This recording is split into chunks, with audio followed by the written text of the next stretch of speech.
as you can see, I am celebrating the best feature. The very best feature to come to Super Mario Party or Mario Party franchise in a long time, and that is Toadette, who's a playable character. Because when it comes to Toadette, you don't want none. And yes, that is what I say every single game because I refuse to play as any other character except Toadette because she is the chef's kiss. So this is going to be our official Super Mario Party Jamboree review. I have a few notes down here. Markedly, I think this game is so much more impressive than the predecessors to come out specifically on the Switch. Super Mario Party or Mario Party Superstars was a good step back in the right direction, but that was a collection of older games with a slight modern flair.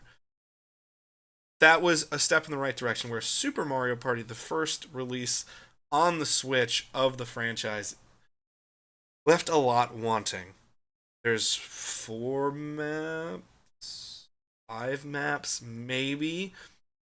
The rhythm section was a good first step into something new, and there are not a lot of additions in that game.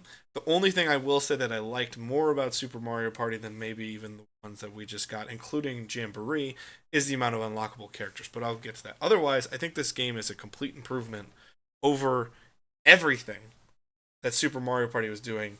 Jamboree is a tremendous game. You start with 4 maps, three more unlockable. So a good start to this game of content with 7 maps that are all very unique and very different with different mechanics, which gives the game a whole different level of flair. That I think is tremendous.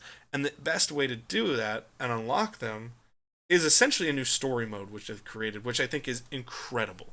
It brings a first player experience to Mario Party that allows a player to really have an in-depth experience in this game without having the party aspects, which I think is really smart. Obviously, the fun of Mario Party comes from playing with others. And being a millennial, that experience is so much better when you're sitting on your couch with your friends and you're having a LAN party in a traditional sense. That's a lot more fun, at least in my mind. However, the additions of online multiplayer is great. But when we're looking at the story mode, where it's a full-fledged game where you can play as a one player or a single player and actually really, really enjoy the construction of the game, is really fun. Get a nice taste of the games, but there's far more of a story element to it. You get a little bit more of an element to character, where you're seeing Mario, Luigi, Peach, Daisy, and Yoshi all get different elements of their character really shine here, and that's a whole heck of a lot. And I just love the aesthetic in which you can roam around the maps freely because they're under construction and you're aiding the Goombas and you're aiding the Koopas and everybody else that's part of the wonderful construction teams, all those wonderful characters, creating the actual board game maps, which is a lot of fun and provides a little bit of logic to a world that's not very logical, which is kind of fun. And I adore that piece. I think that is number one, tremendous. Another great feature that was added in Super Mario Party that I think is augmented in an even better way is the use of allies in this game.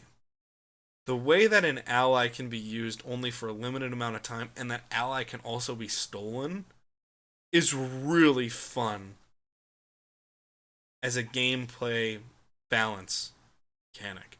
I like the fact that you get a distinct advantage. It's hard to lose the ally, but I like that you have to actually compete and win the ally, and have to be smart enough about how you use them so you don't lose that ally. There's so many benefits to it, but you can't just wreck the game because you have an ally. That I think is a really fun way to do things, and every ally comes with their own fun element to augment the game and help the player that they're with. That I think is tremendous. So the use of allies is awesome. Like I said, 7 available maps once you have everything unlocked is great. The rhythm section is quite fun. Playing that minigame island is also pretty decent. I have yet to play the online 20-player Imposter Bowser section. I'm excited to do that. I got a hair taste of it, but I didn't really do much of anything, so I'm not going to say I played it yet. I don't want to review something that I haven't seen or done for you guys. But I think that is also a huge plus because they're showing the development this game needs, which is, or this franchise needs. Is we need to bring this into a new age while also still having this be a great friends and family experience. Mario Party for the vast majority has been played by millennials with either their parents, their siblings, their friends in a singular room. And I love the fact that now it's available for everyone to have that experience online, but at the same time, they haven't lost the magic of just playing together, which I think is really what franchises need to do. It's the reason that people complain about games like Halo or the like, in which you can't really find the experience of being with people anymore to play it. You have to do it single player online. You don't have as much of a personal connection there, and it shows in a lot of those games that haven't aged well as they've gotten away from the tenets of their franchise. This is a return to great things while also giving you new things, which I really like in Jamboree.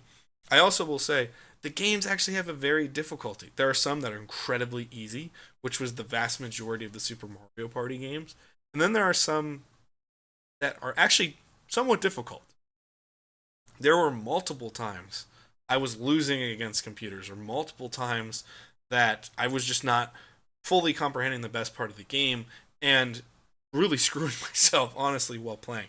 And that was something that was refreshing because eventually, when you play Mario Party, after about 5-10 games, in some of the newer entries of the game or the franchise, you kind of just go, okay, well, I got this.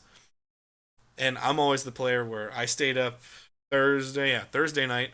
I stayed up, I unlocked every character, unlocked every map because I knew this weekend I was going to have people over to play, or someone was going to call up and say, hey, I want to play online with you. And I wanted to be able to have the best experience possible with them and give us the most amount of choices. So it was really fun to be able to do that, but also have a challenge where I didn't just cruise through everything, which was another great element. The only thing that right now I'm seeing that it's not bad. I understand why they're doing it. It's just not my preference. Is this is a roster of 22 characters, which I think is a great amount of characters. I wouldn't mind if they even added a few more. I just don't like how easy it was to unlock the two characters that were locked. I think this game, to give an incentive, to give a reason to continue to play, and give real stakes to it, should have more unlockable characters. I would have been super happy had they done 12 characters off the bat and you have to unlock 10 of them through different coursework. It can be as simple as play on this map, collect your first star. Basic things that happen all the time. But at least it gives a little bit more reward for playing. Whereas once you play the story mode in here, you just know, oh, I just look to the left, I find Ninja, I look to the right, I find Pauline, and we play. I wish there was a little bit more. But otherwise, that is my only real critique, because it's not even a complaint, just a critique of Super Mario Party Jamboree that I think is worthwhile to think about. Beyond that, I don't have much else here. I'm hoping that we get some DLC for this game. I am always pro DLC if it adds a real flourish to games. We're now in the world where DLC has been really improving. We've talked about this on other episodes of the show with Angelo, in which our boy Angie's always kind of defending the game industry to a degree in terms of the actual realities of it. But he's also critical of things that should be critical. This game shouldn't be a microtransaction game, and I don't think it ever could be, and it's not meant to be that. But this is certainly something in which I think they really could give us 2, maybe 3 more maps if they wanted to, and add some more characters. I would hope down the road we can get some other franchises involved in this game. I know Super Mario is the focus, but we're already seeing that in Mario Kart, which we're getting other franchise represented, such as when we look at Mario Kart 8, you have Link and Zelda, you have villagers from Animal Crossing, you also have the Inklings from Splatoon, so they can play in that world. I think Mario Party is perfect for that, to give a little bit of a fresh coat of paint on it. Would be a lot of fun. But I think this game is great. I would highly recommend going to get it, especially if you're a party player. or like playing multiplayer games, I think this is a great way to do it. And that would be our official review for Yalo. So go buy this game if you'd like. It's worth the purchase in my mind. But that is our official review of Mario Party Jamboree. And as always, best part, you get to play as my girl Toadette. Because when it comes to Toadette, you don't want none!